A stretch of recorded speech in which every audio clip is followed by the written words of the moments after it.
Chuck us me cup of tea and let's get chatting. Wow.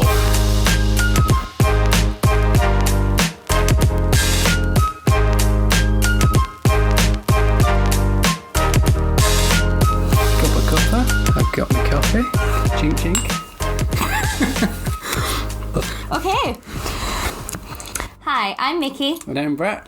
And you're listening to the Hard Life of a Strawberry podcast. To give you a little bit of context, we have been together nearly 8 years now. 8 years, bloody hell. We've been married nearly 2. And we have one beautiful baby girl who is actually sat in the room with us right now. Finally having a nap after about 6, 7, 8, 9 hours. Yep. Obviously, nice awake window. We will talk about those kind of things in a later episode of wake windows and stuff. But as most parents will probably know, your baby doesn't always like to listen to the idea of a wake window and when to go to sleep. So we'll get into that at a later date. But this podcast is mainly kind of to talk about our entire pregnancy journey. Yeah. And kind of how we ended up here, I guess. Yeah. So, and hopefully you can join us on this little look back, and it'll help you guys as much as, you know, when we've seen other podcasts and TikToks and things that really helped us on the way. So we're giving back, we'll say it that way. Yeah, let's dig in. So you're probably wondering what this podcast is all about, and this podcast is basically going to be, I guess you could say not really documenting because it's already happened, but talking about our pregnancy journey, the things that happened. Almost like an advice column, but obviously we don't have any professional experience. We're just going off of our experiences. Yeah, because the entire journey can feel very lonely at times. Like, even though we had very each isolating, even though, we've had Google, TikTok, you name it. We've had all the best sources of information, of course. Yeah. But it was more the fact of there was a lot of things still that, say, might happen to other people. You know, obviously there is ups and downs throughout the entire journey. And I think sometimes it's just nice to have someone to relate to. So if this podcast can just make one person feel a little less alone, or more that they can kind of relate to and just say, do you know what, that's happening to me, and it makes it feel like, if you know when there's something, say, not necessarily going wrong, but that just feels worrying, that you know that's happened to someone else, it's like, it just eases it a little bit, didn't it? Like 100%, yeah. As Brett said, we turned to TikTok a lot, and we went to Google, and granted, they're probably not the best places you should go. When Google is telling that, oh yeah, you need to go and, I don't know, you need to go to the hospital for this, that and the other, and then TikTok's telling you quite a reasonable answer because there are other people that have gone through this situation before. Yeah. It just makes it a bit more relatable, and that's kind of what we wanted to bring to you. And so, obviously, to full transparency, our little girl is here. She's literally 8 weeks old tomorrow. I cannot believe she's already 8 weeks old, but obviously we will get to that bit. But we're going to take it back to the beginning, and obviously our journey in trying to get pregnant, the pregnancy itself, and obviously... Because that was quite a journey. Yeah, and it will be something we talk about in a different podcast, in a different episode, but... to give a bit of transparency, the name of the podcast is The Hard Life of a Strawberry, because our little girl, before we knew she was a little girl, the first fruit that we fell in love with, and obviously if you're pregnant yourself, you'll know this, every week you get a new fruit. Yeah, like Emma's Diary, the app. Which has been fantastic, hasn't it? Yeah, that's been really good. But it was a strawberry, so we always kept her as a strawberry, and it just turned out coincidentally that it also rhymes with her name, which is Aubrey, so Aubrey Strawberry.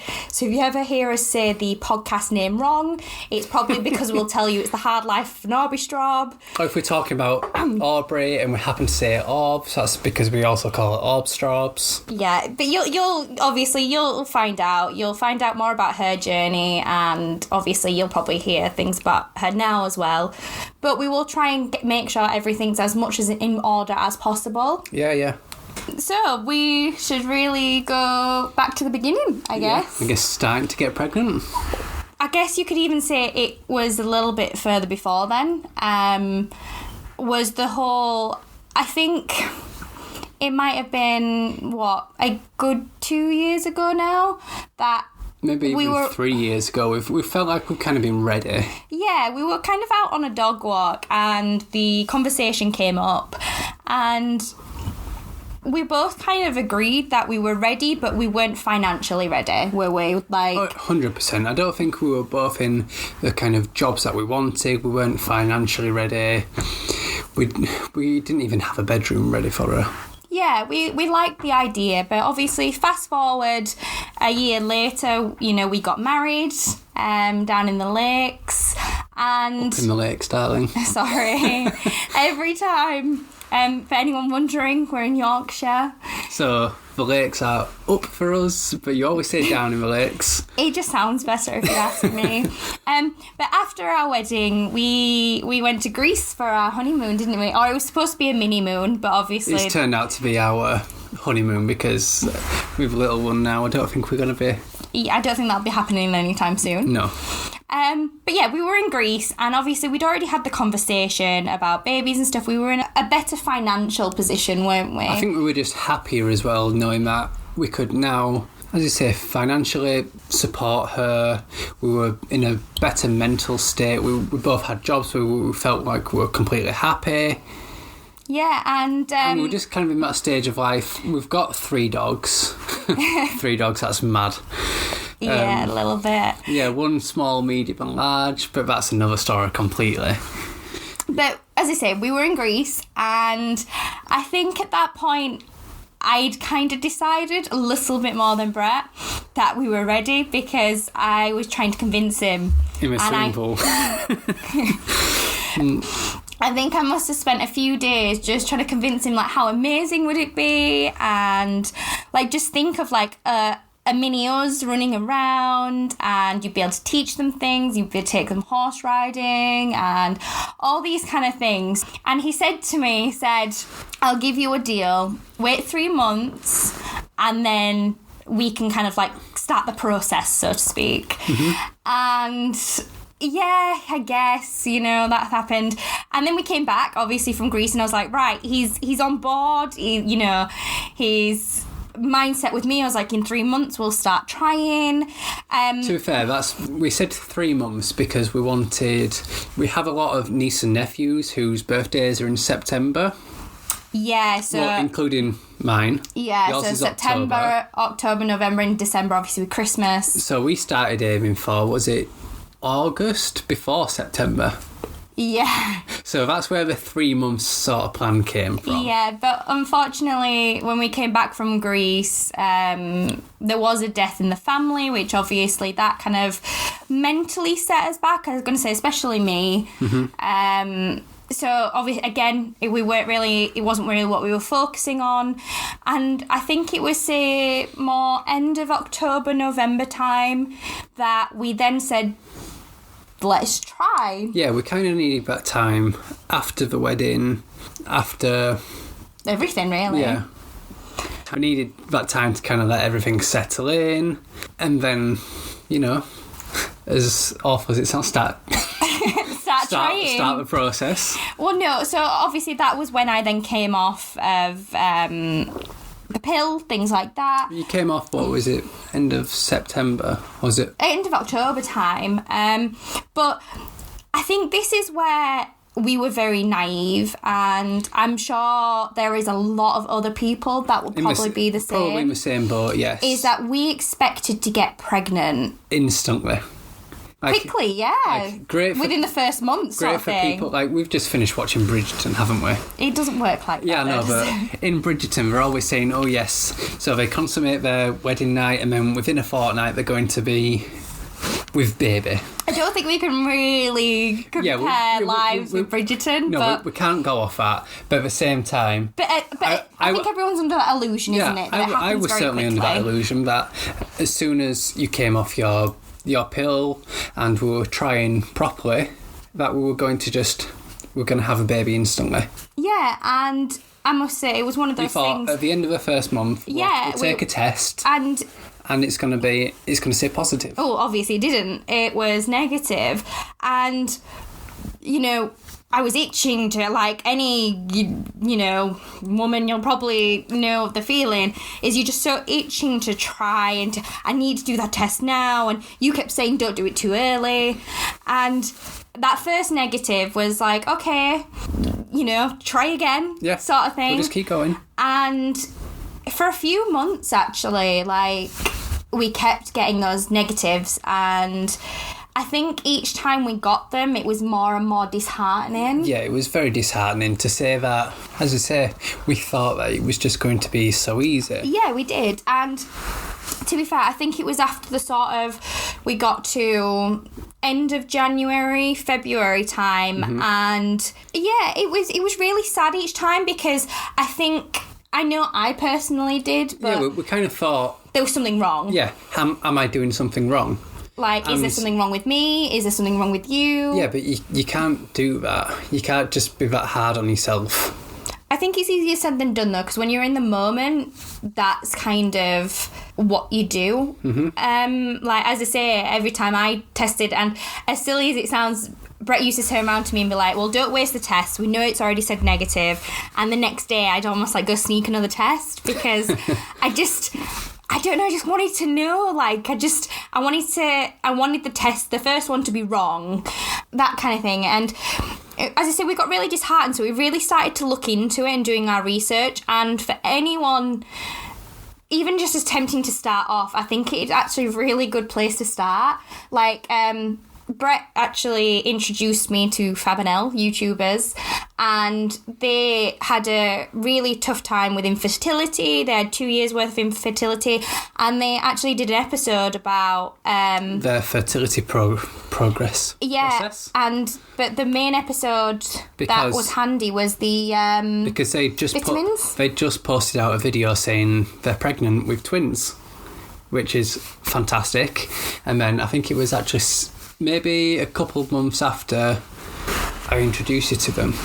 Yeah, but I've been watching their vlogs from like day one, home pretty improvements much, yeah. and everything. But it was really interesting even for me that they talked about like the vitamins they were taking, and but they were so open with it as well. Yeah, just like I can't even. I think there was things like ashwagandha and fenugreek, and some of them tasted absolutely rank. But we decided, right, do you know, we were going to get them. You know, we thought just even silly things like vitamins like vitamin D. And they weren't cheap all in all. I think it was £30-40 for the whole haul. Maybe, and that lasted about a month and a half. Yeah, but maybe it made a difference to us mentally. I don't know. Maybe. Maybe we're just in a better state of mind, because I think after that first month of taking those tablets and we got another failed test, we were just kind of like, okay, this is a point. Let's just... But keep trying, yeah. Let's just see what happens. Don't kind of be so hard on ourselves and stressing, we need to do it at this time, because it can get... Although this is easy for us to say now, but in the moment, it's very hard to think hindsight is 20/20. I completely agree. Like, it was just a thing, but... We then got to, so obviously February went, March went, and it was roughly about April. It was just before that April bank holiday. Yeah, it was before the April bank holiday, because it was before Easter. We were in mad DIY house reno moods in that entire month, actually. To be fair, we kind of get to that stage every other month almost. But we were decorating. We'd been decorating the kitchen all weekend, doing the cabinets, putting new handles on. I guess I could admit it now, but I was a little bit snappy. Emotional. Okay, maybe. We don't want to admit biting my head off. There was a few bickering moments. We'll put it that way. And on this, it was a Saturday actually. Brett had turned round to me and said, "It's far too early to test." I'd actually tested like the week before. I think it was a couple of days before actually. Yeah, and he'd said to me in quite I think you were kind of trying to lay down the law a little bit, weren't you? Like you said to me, don't test again and waste another test. We know the answer this month. Yeah, because at this point, I mean, we were buying a set of 3 tests and we were like a good £15, weren't we? I can't remember how much they weigh. I just remember you were ordering. But every time you were testing, you were using at least 3 of them. So, like, stop wasting all this money when we know it's not going to happen. Yeah, so you'd written it off completely for this month. You were like, you've already tested. Yeah. And then... You were big into your pineapple cheese at this point, weren't you? So we're going to get to the pineapple cheese. It was Saturday morning. The hype of pineapple cheese on bagels. It tasted really good, to be fair. Anyone that's like sticking their nose up right now, actually, honestly, try it. It was really good, to be fair. Toasted bagel. I much prefer mine with cream cheese, but toasted bagel with your pineapple cheese. It is a bit like a cream cheese, I guess. But in the morning, we'd woken up, it was a Saturday, and I'd really fancied a bagel with cream cheese, with pineapple cheese, sorry. So I think... we went to go get some, didn't we? We went downstairs, the bagels were slightly out of date, so we needed to go to a shop, get some bagels. Yeah. And we were in Co-op, and I was really excited for... I think because I'd hyped it up in my head so much that I was going to really enjoy this pineapple cheese on my bagel, and then there was no pineapple cheese. And I was really upset about this. Like, really upset. I'm talking way more than I think I had ever been over food. And you actually said, oh, it's okay. There's some... Was it like a garlic cheese? Yeah, I think it was like a garlic roux.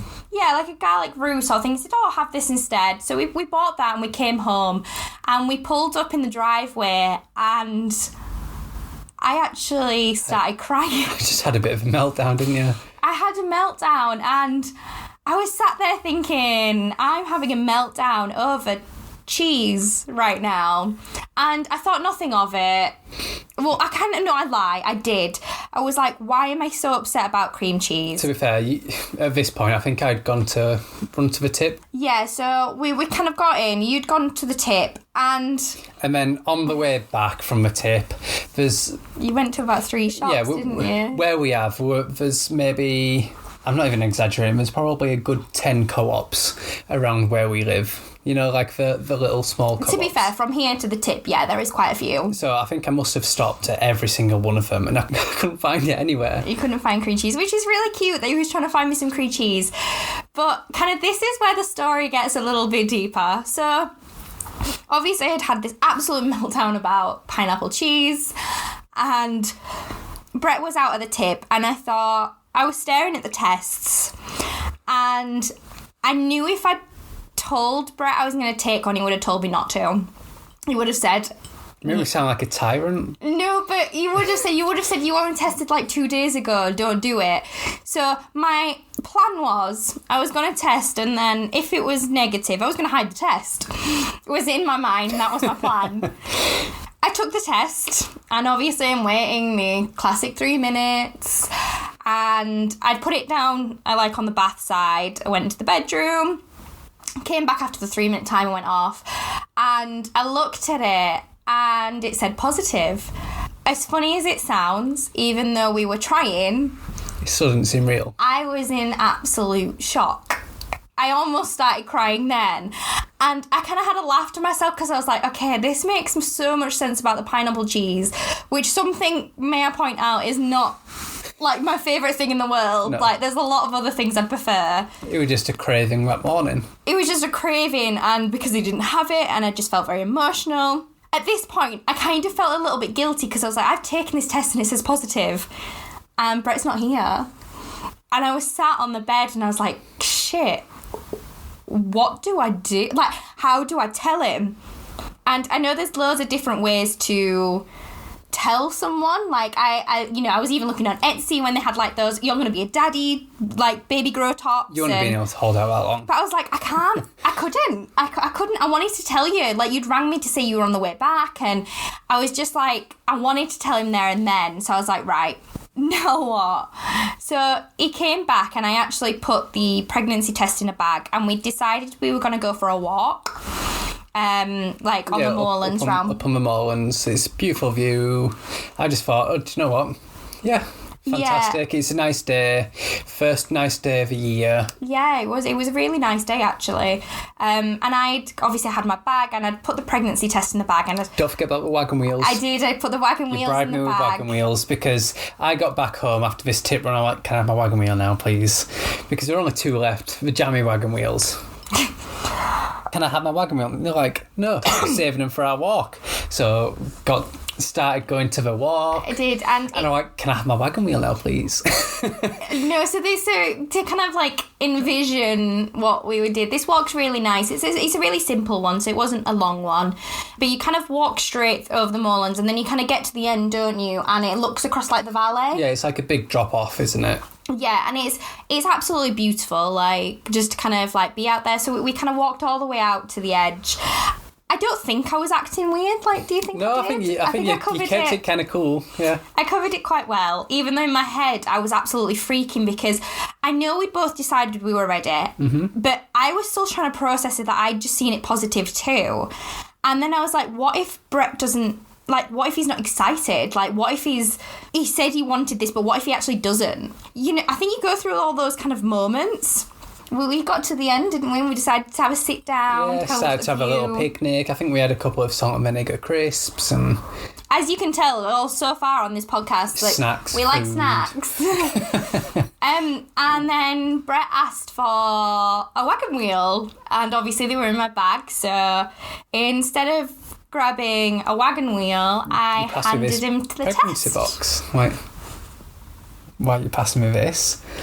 Pulled it out, and I think I was just speechless for, I don't know, what felt like a lifetime. I was just kind of staring at him, kind of waiting for his reaction, because it like sunk in. I don't even know what kind of came over me. It was just, it was a mix of reactions. So at first it was like, oh my god. And then I'm like, oh my god, I'm going to be a dad. And there was lots of oh my gods, wasn't there? Yeah.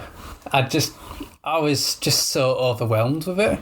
Yeah, and it's really funny, because although we'd been trying, and although that's what we really wanted, yeah, for it to be there on the test, I don't even know if it came across that I was so happy, but it was. I think at first it was one of the best moments ever. Yeah, at first I think it didn't, but then it took you a minute, and I think after you'd stared at it, you were like... I think I started crying.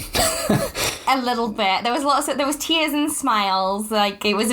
Like, if anyone had walked past, they would have been wondering what on earth was going on. Like, that would have been amusing. And then when I finally came around, I think I just kind of looked at you and, like, we're going to be parents.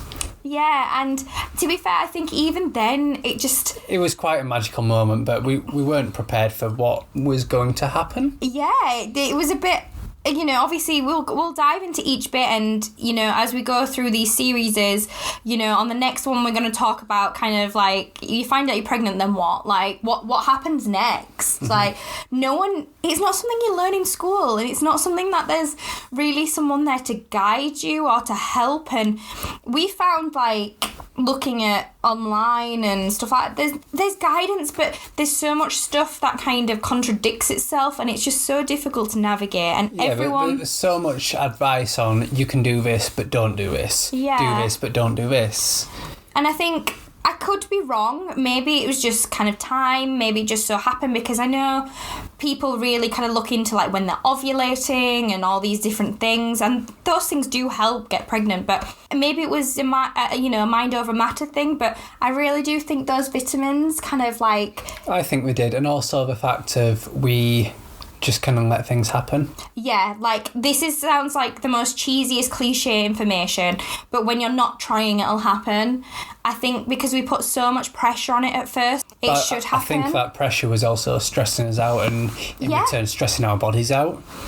Yeah, and as silly as it sounds, when we stopped thinking about that and we kind of like put our attention on the house and the DIY, like silly things, we'd bought a brand new bed, so we'd moved bedrooms and put ourselves in the other bedroom and just had a whole new refresh. We knew eventually that the bedroom we were currently in was going to be a baby nursery. Yeah. So that was kind of, I don't know, in the back of our minds. Mm-hmm. We were like, this is what needs to do next. Yeah. So we were kind of focusing on something else. And then we knew at some point, we were hoping at least that we were going to get pregnant.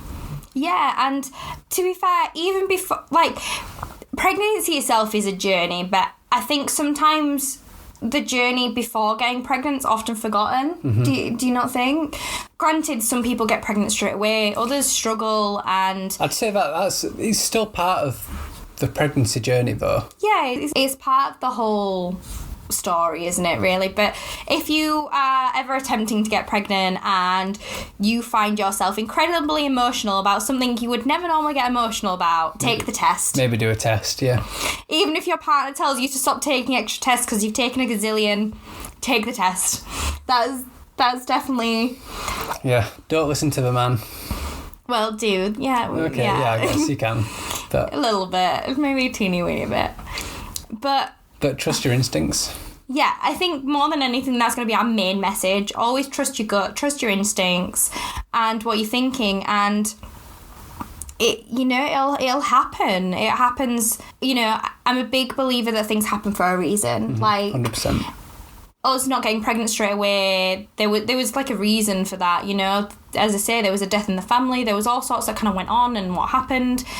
Obviously, we needed that time. Yeah, we needed that time. Although we may not have realised it at the moment, but we did, and that's kind of how it happened. That's the start of our pregnancy journey. Yeah, and we really hope that you can join us in our next episode. As I've mentioned already, we will go into and looking about kind of like once you're pregnant, what's next? What's the next step? And how do you contact your doctors and things like that? Like, it can be...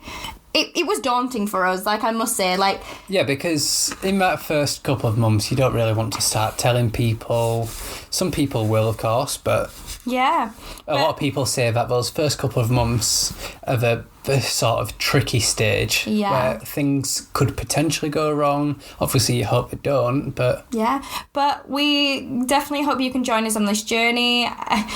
Hopefully we can just at least help one person. Yeah, there's a lot of ups and downs with this journey. There's lots of hospital trips, lots moments, of hospital trips, excitement, worry, you name it. Like, I think... Stupid doctors. Well, yeah.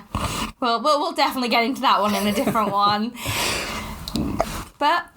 thank you for listening to The Hard Life of a Strawberry, episode 1. I know. And hope to see you next time. Yeah, and if you let us know your pregnancy journeys. Like, how did you find out that you were pregnant? Let us know in the comments. Yeah, let us know in the comments. If you see us on TikTok, hi. If not, hopefully we'll be gracing your ears pretty soon. Yeah. Speak soon. Bye.